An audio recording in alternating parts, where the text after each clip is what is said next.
The news, brought to you by the March Recap. This past month has had some highs and lows as always, and I am here to tell you all about them in terms of gaming news. Just in case you missed them.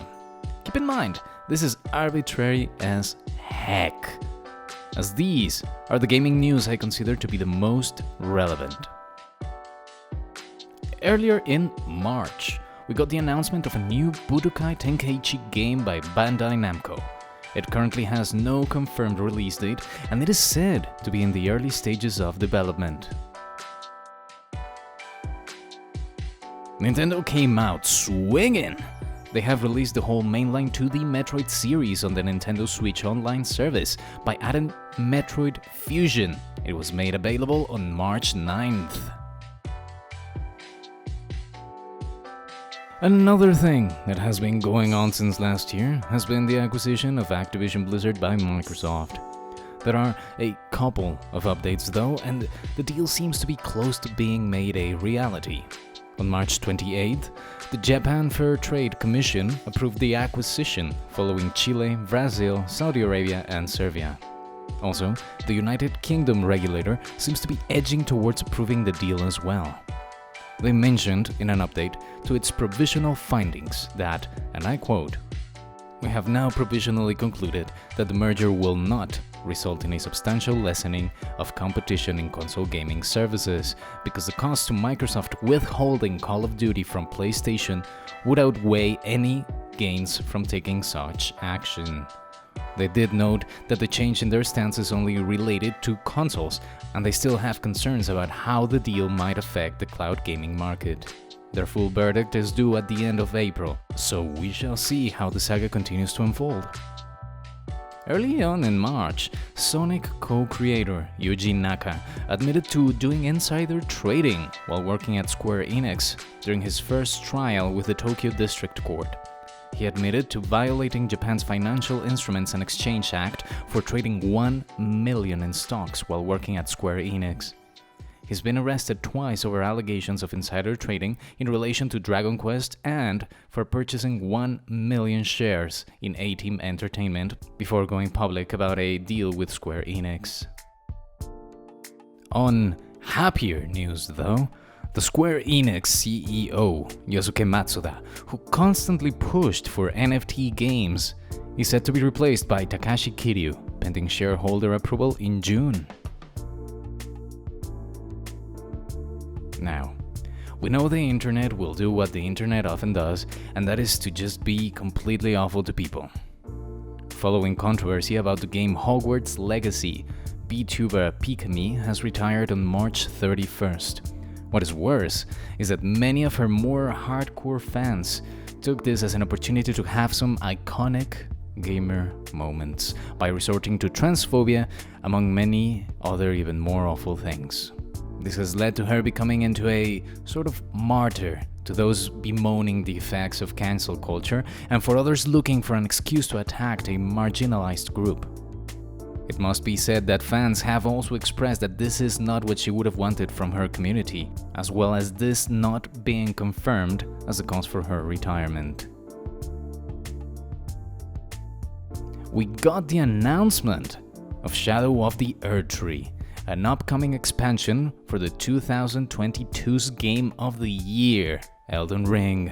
It was announced via Twitter by the official Elden Ring account, and there are not many details about the contents of the expansion at the moment. We had a lot of Diablo 4 news this month, from first getting a look at the spec requirements for the game, which it seems it will not be requiring much in terms of hardware, which is great, to even getting the first 2 playable betas. Although, I must mention this. Selling an early access to an open beta doesn't make it an open beta, because you are selling access to it. During the 2 beta weekends, we got a chance to play the first 25 levels of the game, and what I have to say is that if you were looking for Diablo 4 hype, you got Diablo 4 hype. People are unbelievably excited about the game. Me personally, I will wait until I can play the whole game. Those first 25 levels were not the most fun for me, but the story is certainly interesting and the game is very, very pretty. The game is coming out June 6th, so around 2 more months until we can go back into Sanctuary for all our demon slaying needs. On other news, Bethesda finally announced the launch date for Starfield. It will be launching on September 6th.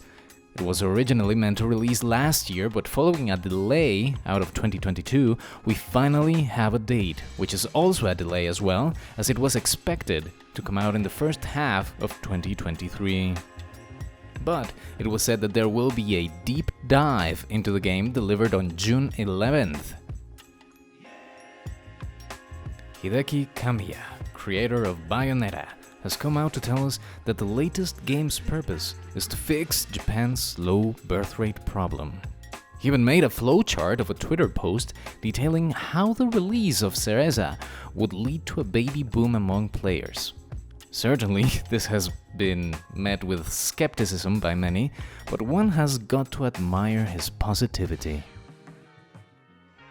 In what I would describe as very good news, Respawn reckons Apex Legends will be around for 10 to 15 years or more. And it has even opened a new studio dedicated to the live service Battle Royale game.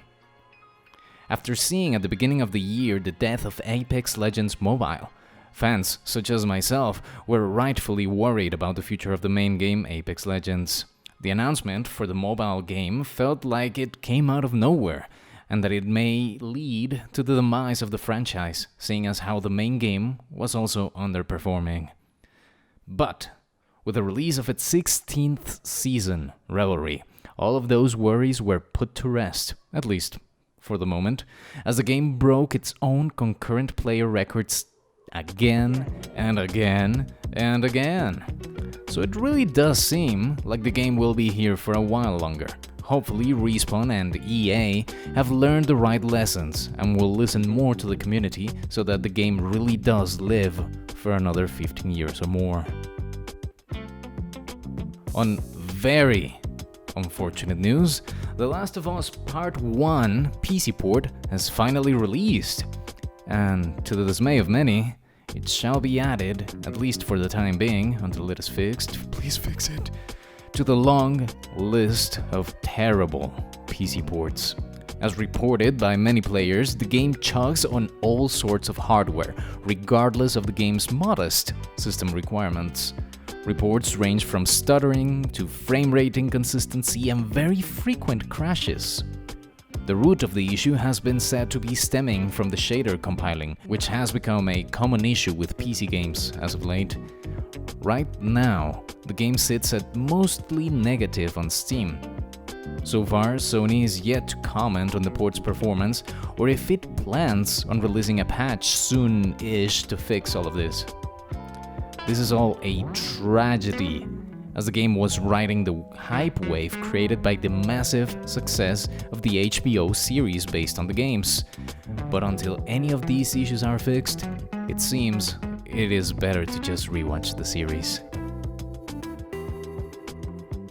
And finally, to end on a brighter note, so to speak, Vampire Survivors has announced a new DLC yet again.